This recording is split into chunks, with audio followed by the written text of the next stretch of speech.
Welcome to our Lattice How to Guide. In this video demonstration, we will walk you through editing a structured data product to remove transformations.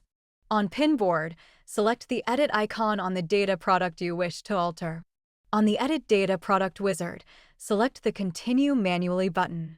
Then select the Next, select Columns button, and then the Next, Configure Access button.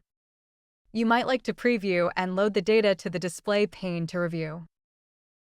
Once reviewed, select Transform in the navigation bar.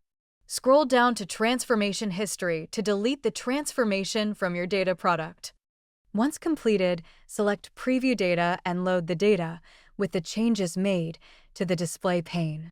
You will notice the altered data.